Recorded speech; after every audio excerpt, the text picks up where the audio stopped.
The trial of O.J. Simpson ended with arguably the most infamous acquittal of all time, but if you weren't in the thick of it while it was going on, why that happened might not be totally clear. Here's a rundown of the different factors at play.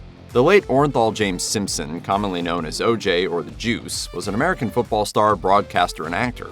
However, he is perhaps best known for the trial and his subsequent acquittal of murder charges for the deaths of his former wife Nicole Brown Simpson and her friend Ronald Goldman. It may never be known whether Simpson, who died on April 10, 2024, was really involved in the events that took place almost 30 years earlier on June 12, 1994. At the time, many people were convinced of Simpson's guilt and were stunned when he was acquitted. By now, the news is well known, but many questions remain. How did the jury decide that O.J. Simpson was not guilty on all counts? In the decades following the announcement of the verdict, several explanations have been proposed as to why he was acquitted. At the time, however, the trial's jurors, many of whom were interviewed after, gave pretty simple explanations. For example, juror Brenda Moran said, in plain English, the glove didn't fit. She also said the prosecution's focus on accusations that Simpson had abused his former wife was a waste of time. Another juror, David A. Aldana, said the evidence presented against Simpson just didn't add up, and so he was confident in his decision to find the defendant not guilty. Meanwhile, Lionel Cryer said he and other jurors felt that there had been too many opportunities for contamination of evidence. In Cryer's opinion, the evidence presented was, quote, garbage in, garbage out.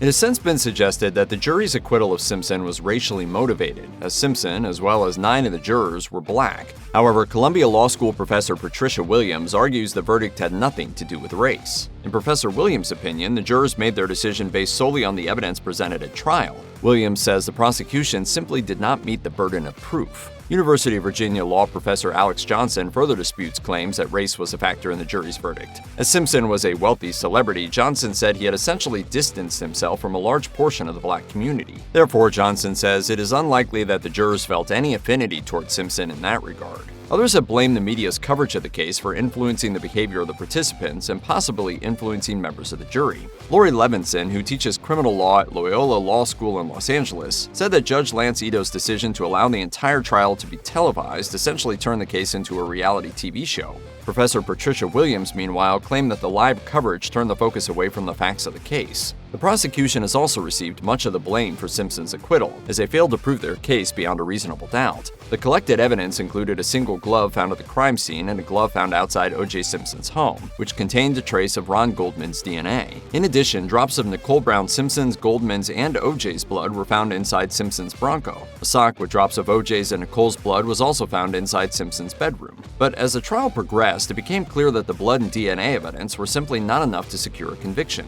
Detective Mark Furman found the bloody glove outside Simpson's home, which appeared to be similar to the glove found at the scene of Nicole Brown and Goldman's murders. However, while testifying, it was revealed that Furman had made a number of racist remarks in the past and had physically assaulted several suspects throughout his career. This revelation ultimately diminished Furman's reliability as a witness and as a police officer at the scene. It also brought an important piece of evidence into question. When Simpson tried the glove on in open court and it appeared that it did not fit, it only created more reasonable doubt. Simpson's defense team introduced more reasonable doubt when they presented witnesses who testified that much of the evidence had been either overlooked or mishandled. In particular, law enforcement made a number of mistakes while collecting evidence, which could have led to contamination. Other evidence was lost or even destroyed. All in all, it seems likely that the trial's media coverage, mistakes made by the prosecution, and police ineptitude may have been enough to secure O.J.'s acquittal. Sadly, whether he committed the crime or not, we may never know what really happened on that fateful night.